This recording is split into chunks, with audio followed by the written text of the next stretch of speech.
Hello friends, psychology के question answer जो काफ़ी इम्पोर्टेंट है, C TET, UP TET, super TET, REET exam हो या कोई भी टेट एग्ज़ाम हो या कोई भी टीचिंग एग्ज़ाम हो, यहाँ से क्वेश्चन आएंगे ही आएंगे। आने वाला सी टेट एग्ज़ाम्स के लिए काफ़ी इम्पोर्टेंट रहेंगे। पिछले पार्ट में हमने 150 क्वेश्चन कराए थे। इस पार्ट में भी हम कुछ क्वेश्चन आंसर कराएंगे। ये आपके एग्ज़ामिक दृष्टिकोण से काफ़ी इम्पोर्टेंट है। स्टार्ट करते हैं। स्किनर के अनुसार भाषा की आवृत्ति होती है क्लासिकली अनुबंधन द्वारा माता पिता से वंशजों में स्थानांतरित होने वाले लक्षणों को क्या कहा जाता है? आनुवांशिकता। बालक का स्वास्थ्य शरीर विकास उसके सही विकास के लिए महत्वपूर्ण शर्त है। यह कथन सत्य है क्योंकि शारीरिक विकास दूसरे क्षेत्र के विकासों से संबंध रखता है। निम्नलिखित में से कौन सा अवलोकन गार्डनर के बहुबुद्धि सिद्धांत का समर्थन करता है? मस्तिष्क के एक भाग में हुई क्षति केवल योग्यता को प्रभावित करती है, न कि संपूर्ण मस्तिष्क को। मोहित को बच्चों को पढ़ाना पसंद है, इसलिए वह बीएड की प्रवेश परीक्षा के लिए खूब परिश्रम तैयारी कर रहा है।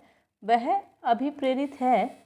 आंतरिक रूप से अधिगम सिद्धांत के संदर्भ में स्कैफोल्डिंग संकेत करता है।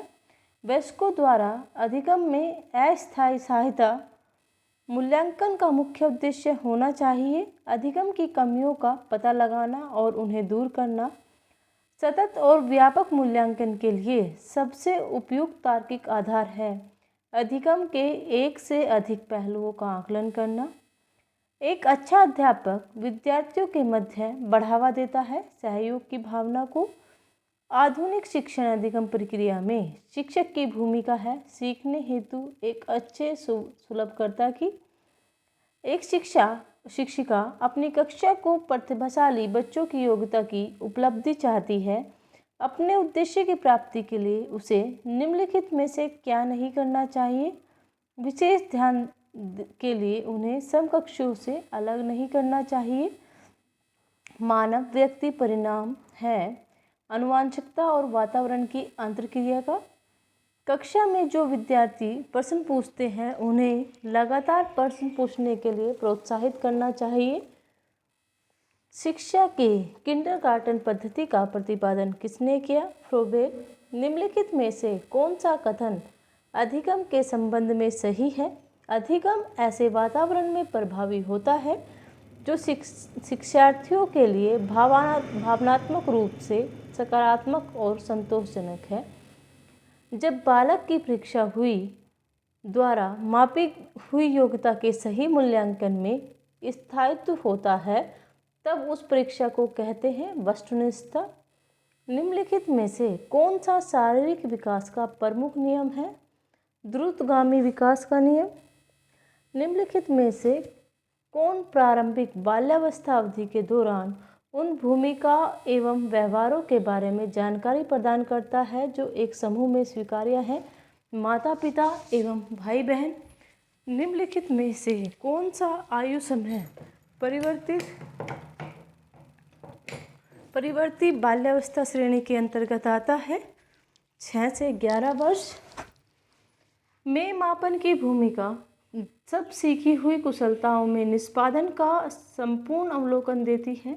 योगात्मक मूल्यांकन में मापन की भूमिका सभी सीखी हुई कुशलताओं में निष्पादन का एक महत्वपूर्ण अवलोकन देती है। एक बालक का बौद्धिक विकास अनुकूलन और से संबंधित है, समझौता से संबंधित है। अपनी कक्षा के एक विद्यार्थी की प्रवृत्ति को यदि शिक्षक बदलना चाहता है तो उसे उसके समूह के सभी सदस्यों की प्रवृत्ति बदलनी होगी। भाटिया बैटरी का प्रयोग निम्न में से किसके परीक्षण हेतु किया जाता है? बुद्धिलब्धि के संबंध में क्या सत्य है? कालानुक्रमिक आयु से व्युत्क्रमिक संबंध होता है। बुद्धि का तरल मौजिक मॉडल किसने दिया? कैटल। संबंध प्रतिक्रिया सिद्धांत में पावलोव ने प्रयोग किया कुत्ते पर। ग्रेड अंकों से अलग कैसे हैं? यह प्रश्न निम्न में से किस प्रकार के प्रश्नों से संबंध रखता है? विश्लेषणात्मक। मानव विकास में आनुवंशिकता एवं परिवेश की भूमिका के संदर्भ में निम्नलिखित में से कौन सा कथन समुचित है?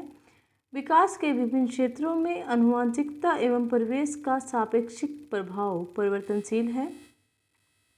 निम्नलिखित में से कौन सा प्रभावशाली छात्र के लिए उचित प्रदत्त कार्य है? उनकी शक्ति को सही दिशा देने तथा उसे व्यस्त रखने के लिए अपने साथी छात्रों को पढ़ाने के लिए कहना।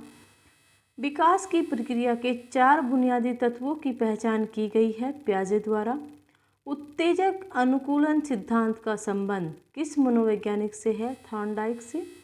पुनरावृत्ति के सिद्धांत किस प्रसिद्ध मनोवैज्ञानिक से संबंधित है? स्टैनले हॉल से। अधिगम से संबंधित बहु प्रतिक्रिया का नियम किस श्रेणी का नियम है? गौण नियम। निम्नलिखित में से कौन सी अधिगम की विधि है? करके सीखना। निम्नलिखित में से आदत होती है पूर्व अनुभवों की पुनरावृत्ति। प्राइमरी मेंटल एबिलिटीज़ नामक पुस्तक के लेखक हैं थ्रस्टन। बच्चे को सक्रिय दुनिया की अपनी समझ का निर्माण एक बयान के लिए जिम्मेदार ठहराया है पियाजे। दृश्य की कमी के साथ बी ग्रेड के एक छात्र होना। ऑडियो सीडी के माध्यम से कक्षा में सामान्य इलाज और सहायता प्रदान की। गेस्टाल्ट संप्रदाय का जन्म किस देश में हुआ? जर्मनी। समग्रवाद में मुख्य रूप से ध्यान दिया जाता है पूर्व से आंशिक की ओर। कौन सा संप्रदाय मनोविज्ञान को चेतना का मनोविज्ञान मानता है? संरचनावाद। निम्नलिखित में से जेबी वाटसन ने मनोविज्ञान के किस संप्रदाय को मन रहित मनोविज्ञान की संज्ञा दी है? व्यवहारवाद को। स्थानीय इतिहास के लिए सबसे अधिक उपयोगी शिक्षण विधि है क्षेत्रीय भ्रमण विधि। सामाजिक अध्ययन का सबसे अधिक महत्व किसमें होता है? सामाजिक मूल्यों के विकास में। प्रजातांत्रिक मूल्यों एवं सिद्धांतों का अनुसरण कुंडी विधि करती है वाद विवाद विधि। सामाजिक अध्ययन पढ़ाने की प्राथमिक कक्षाओं में सर्वाधिक उपयुक्त विधि है कहानी विधि। छात्रों का उनके के आधार पर विभिन्न समूहों में वर्गीकरण की प्रवृत्ति उन्हें आत्मसम्मान और उनके शैक्षणिक प्रदर्शन को घटाता और प्रभावित नहीं करता है। अपनी व्यक्तिगत पहचान बनाने के लिए बच्चे को निम्नलिखित में से स्वयं को क्या समझाना चाहिए? मनुष्य। बालकों की सोच अमूर्तता की उपेक्षा मूर्त अनुभव एवं प्रत्ययों से होती है। यह अवस्था होती है 7 से 12 वर्ष। मानव विकास किन दोनों के योगदान का परिणाम है? वंशाक्रम एवं वातावरण। निम्नलिखित में से कौन सी विशेषता आंतरिक रूप से अभिप्रेरित बच्चों के लिए सही नहीं है? वे हमेशा सफल होते हैं। किशोर अवस्था में संवेगों की तीव्रता किस प्रकार प्रकट होती है? प्रतिकूल पारिवारिक संबंध द्वारा। व्यवसाय की समस्या। नई परिस्थिति के साथ समायोजन करना। बाहिर्मुखी प्रवृत्ति के व्यक्ति होते हैं सामाजिक एवं मित्रतापूर्ण व्यवहार के धनी। सामाजिक पैमाने की विधि के अनुसार उनमें से सुपरस्टार अतिमानव वह होता है जिसे ज़्यादातर लोगों द्वारा चयन किया जाता है। व्यक्तित्व के मूल्यांकन हेतु प्रयुक्त शब्द सहचर्य परीक्षण विधि का प्रयोग जुंग द्वारा किस वर्ष में किया गया? 1910। निम्न में से कौन सा विकासात्मक कार्य उत्तर बाल्यावस्था के उपयुक्त नहीं है? पुरुषोचित या स्त्रियोचित सामाजिक भूमिकाओं को प्राप्त करना। अधिगम में प्रयत्न व भूल के सिद्धांत का प्रतिपादन किसने किया? थॉर्नडाइक। निम्न में से कौन सा मत अंतर्दृष्टि द्वारा सीखने की व्याख्या करता है? गेस्टाल्टवाद। शैक्षिक विकास में मूल्यांकन का अर्थ होता है ज्ञान क्षमता का मूल्यांकन। व्यक्तिगत विभिन्नता का अर्थ है एक दो व्यक्ति शारीरिक या कोई भी दो व्यक्ति शारीरिक मानसिक योग्यता एवं संवेगात्मक दिशा में समान और एक जैसे नहीं हो सकते। पावलोव ने सीखने के अनुबंधन प्रतिक्रिया सिद्धांत का प्रतिपादन पर प्रयोग किया था कुत्ते पर। शिक्षा का समान अवसर का अर्थ है एक बच्चे को ऐसी शिक्षा प्रदान करनी चाहिए जो उसके भावी व्यावसायिक जीवन के लिए सबसे पर उपयुक्त हो। हार्वर्ड गार्डनर का बुद्धि का सिद्धांत पर बल देता है प्रत्येक व्यक्ति की विश्लेषण योग्यताओं प्रतिभाशाली विद्यार्थी हैं। अपसारिक चिंतन, विद्यालयों को किसके लिए व्यक्तिगत विभिन्नताओं को पूरा करना चाहिए, यह समझने के लिए कि क्यों शिक्षार्थी सीखने के लिए योग्य या अयोग्य हैं। निम्नलिखित में से कौन सा बुद्धि के मापन में प्रयोग नहीं किया जा सकता है। विद्यार्थी की शिक्षक का ध्यान आकर्षित करने की योग्यता। निम्न में से कौन सा मूल्यांकन का परिकार नहीं है। मानक शैशवकाल की अवधि है, जन्म से 2 वर्ष तक। कक्षा अध्यापक ने राघव को अपनी कक्षा में अपने कीबोर्ड पर स्वयं द्वारा तैयार की गई मधुर संगीत बजाते हुए देखा है। कक्षा अध्यापक ने विचार किया कि राघव में बुद्धि उच्च स्तरीय है। संगीतात्मक बुद्धि सृजनात्मक मौलिक परिणामों को अभिव्यक्त करने की मानसिक प्रक्रिया है। यह कथन है क्रो एंड क्रो। विकास का अर्थ है अभिप्रेरणा एवं अनुभव के फलस्वरूप होने वाले परिवर्तन की उत्तरोत्तर श्रृंखला। मनोविज्ञान की बाह्य दर्शन विधि के जनक हैं जेबी वाटसन। शिक्षा मनोविज्ञान ने स्पष्ट व निश्चित रूप से कब धारण किया? 1920। कोल सैनिक शिक्षा मनोविज्ञान का आरंभ किसे मानते हैं? अरस्तु को। सीखना किससे प्रभावित होता है? प्रेरणा। किशोर अवस्था में मस्तिष्क का भार होता है 1260 से लेकर 1400 ग्राम। खेल को ऐच्छिक तथा आत्म प्रेरित क्रिया किस मनोवैज्ञानिक ने बताया है? स्टर्न। निम्नलिखित में से समाज मिति विधि के प्रणेता हैं जे.एल. मोरनो। बालकों में खेलों से विकसित होने वाली शक्तियाँ हैं उपरोक्त सभी शारीरिक, मानसिक और सामाजिक।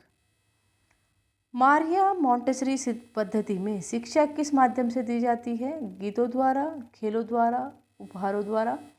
निम्नलिखित में से अधिगम का सिद्धांत नहीं है। डोपलर जूझ का सिद्धांत। वह प्रथम अमेरिकी मनोवैज्ञानिक जिसने पशुओं पर प्रयोग किया है। थॉर्नडाइक। निम्नलिखित में से कौन सा मनोवैज्ञानिक का मन विज्ञान बंध मनोविज्ञान या संयोजनवाद कहलाता है? इसमें आ जाएगा हमारे पास हल कोहलर। ग्लस्टाल के सिद्धांत का शिक्षा में अनुप्रयोग है स्थिति का स्पष्ट संगठन, अधिगम स्तर के अनुकूल परिस्थितियों का निर्माण, स्वक्रिया द्वारा खोजे हुए प्रोत्साहन। सक्रिय अनुबंधन का निम्नलिखित में से शिक्षा में कौन सा अनुप्रयोग नहीं है? व्यवहार को अपेक्षित रूप देना।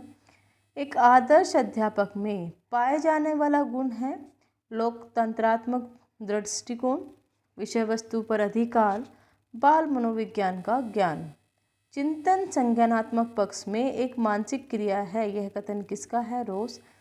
यह आवश्यक नहीं है कि उच्च बुद्धि वाले बच्चे भी उच्च होंगे, सृजनशीलता में भी उच्च होंगे। अहम निर्देशक होता है वास्तविक सिद्धांत द्वारा। मनोविज्ञान के अनुसार निम्नलिखित में से किस विधि द्वारा मूल प्रवृत्तियों में परिवर्तन लाया जा सकता है?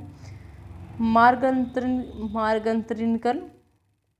खिलौने की आयु कहा जाता है पूर्व बाल्यावस्था। निम्नलिखित में से कौन सा एक माध्यमिक विद्यालय की कक्षा कक्ष में शिक्षक की भूमिका सर्वोत्तम उचित वर्णन करता है? चर्चाओं के अवसर उपलब्ध कराना। प्रथम स्थान के लिए शिक्षार्थियों को आपस में प्रतिस्पर्धा को बढ़ावा देना। चर्चाओं का अवसर उपलब्ध कराना। बच्चों के अधिगम को सुगम बनाने के लिए अध्यापिका को एक अच्छी कक्षीय परिवेश का सर्जन करने की आवश्यकता है। इस प्रकार के अधिगम परिवेश बनाने के लिए दिए गए कथनों में से कौन सा कथन सत्य नहीं है? शिक्षकों के अनुसार कार्य करना, क्योंकि बच्चों को अगर अधिगम सुगमकर्ता बनाना है हमें क्लास को, तो हमें क्लासरूम को चाइल्ड सेंटर रखना पड़ेगा। छात्र स्वाभाविक रूप से प्रेरित होते हैं नवीनता का पता लगाने के लिए। निम्न में से को छोड़कर सभी बुद्धिमत्ता परीक्षण के उदाहरण हैं बेल्स स्किल्स। बच्चों की गलतियों के संबंध में निम्नलिखित में से कौन सा कथन सत्य है? बच्चों की गलतियां सीखने की प्रक्रिया का हिस्सा होती हैं। अधिगम की प्रक्रिया में प्रेरणा युवा शिक्षार्थियों के बीच सीखने की जिज्ञासा बनती है। मानव व्यक्तित्व निम्न में से किसका परिणाम है? आनुवंशिकता और पर्यावरण के बीच संबंध का। अभिप्रेरणा और अधिगम के बारे में निम्नलिखित में से कौन सा कथन सही है? अधिगम केवल तभी प्रभावी होता है जब शिक्षार्थियों में भीतरी प्रेरणा हो, सीखने की अंतर्निहित इच्छा हो। अधिगम के लिए प्रथम शर्त क्या है? सीखने वाले की अभिप्रेरणा। अधिगम के लिए द्वितीय शर्त क्या है? सीखने वाले की बहुअनुक्रिया। अधिगम के लिए तृतीय शर्त क्या है? सीखने वाले को पुनर्बलन। अधिगम के लिए चतुर्थ शर्त क्या है? सीखने वाले का अभ्यास। अधिगम अपेक्षाकृत व्यवहार में स्थायी परिवर्तन होता है जो अभ्यास तथा अनुभव के परिणाम स्वरूप होता है। यह परिभाषा किस वैज्ञानिक ने दी है? मॉर्गन। अनुभव एवं प्रशिक्षण द्वारा व्यवहार में संशोधन ही अधिगम है। यह परिभाषा किस मनोवैज्ञानिक ने दी है? गेट्स। अधिगम आदतों, ज्ञान और अभिवृत्तियों का अर्जन है। यह परिभाषा किस मनोवैज्ञानिक ने दी है? Crow and crow. व्यवहार के कारण व्यवहार में परिवर्तन अधिगम है। यह परिभाषा किस वैज्ञानिक ने दी है? गिलफोर्ड। पूर्व निर्मित व्यवहार में अनुभव द्वारा परिवर्तन ही अधिगम है। यह परिभाषा किसने दी है? कार्लविन। अधिगम व्यक्ति में एक परिवर्तन है जो वातावरण के परिवर्तनों का अनुसरण में होता है। यह परिभाषा किस मनोवैज्ञानिक ने दी है? पील। निम्नलिखित में से किस मनोवैज्ञानिक का सिद्धांत सुव्यवस्थित व्यवहार का सिद्धांत के नाम से जाना जाता है? C.L. हेल का। चेतन, अर्धचेतन तथा अचेतन किसके अंग हैं? चेतना के। निम्नलिखित में से कौन सी पूर्व बाल्यावस्था की विशेषता नहीं है? खेलने की अवस्था। व्यक्तित्व का पहला प्रकारात्मक वर्गीकरण प्रस्तुत किया है हिप्पोक्रेट्स ने।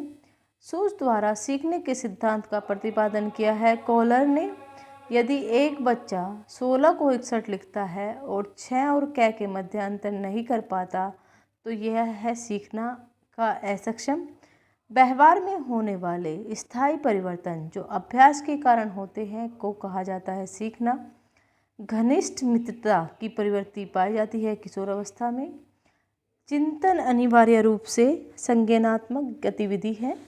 इनमें से कौन सा बाल विकास का सिद्धांत है? विकास परिपक्वन और अनुभव के बीच अनोन क्रिया की वजह से घटित होता है। जो बुद्धि सिद्धांत में सम्मिलित मानसिक प्रक्रियाओं जैसे पाराघटिक और बुद्धि द्वारा ला जा सकने वाले विविध रूपों जैसे सर्जनात्मक बुद्धि को शामिल करता है वह है स्टर्नबर्ग का बुद्धिमत्ता का त्रिमत सिद्धांत। अभिप्रेरणा चक्र के संदर्भ में निम्नलिखित में से कौन सा कर्म सही है? आवश्यकता, प्रबल प्रेरणा, उत्तेजना, लक्ष्यानुमुखी व्यवहार, उपलब्धि और उत्तेजना में कमी। शब्दों में अक्षरों के क्रम को पढ़ने में कठिनाई का अनुभव करना अक्सर चक्षु स्मृति का हास से संबंधित है, डिसलेक्सिया। निम्न में से कौन सा समाजीकरण की निष्क्रिय एजेंसी है? सार्वजनिक पुस्तकालय।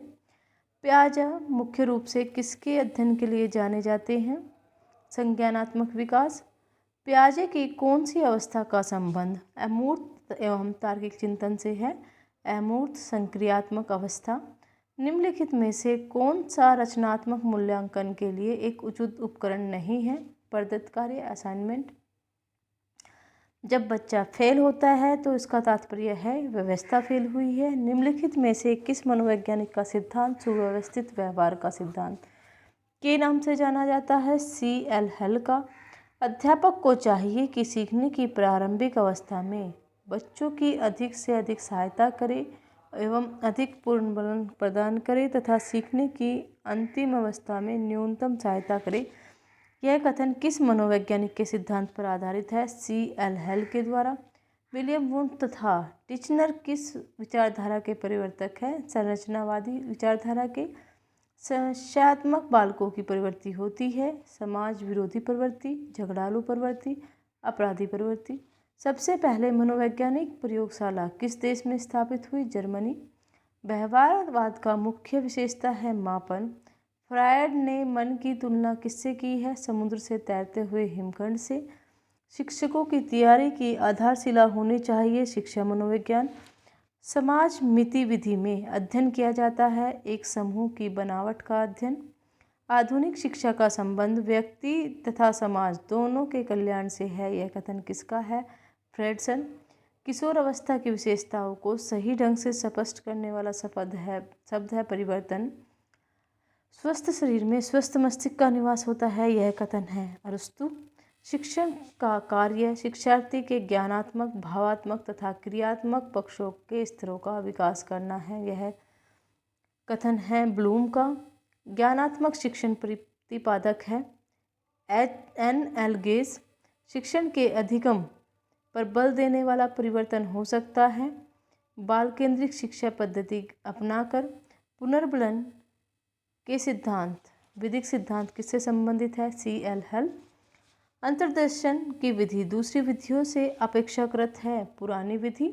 निम्नलिखित में से विलियम वुंट ने मनोविज्ञान को बताया है चेतना का विज्ञान। निम्नलिखित में से पिल्सबरी ने मनोविज्ञान को बताया है मानव व्यवहार का विज्ञान। विलियम वुंट ने किस प्रकार के मनोविज्ञान के जनक माने जाते हैं? प्रयोगात्मक मनोविज्ञान के। पावलोव ने मनोविज्ञान को किस सिद्धांत का प्रतिपादन किया है? चिरसिम्मत अनुकूलन सिद्धांत का। आशा करते हैं ये क्वेश्चन आंसर आपके लिए काफ़ी हेल्पफुल होंगे और यहाँ से आपको 15 से 20 नंबर के क्वेश्चंस आपके एग्ज़ाम्स में देखने के लिए मिलेंगे।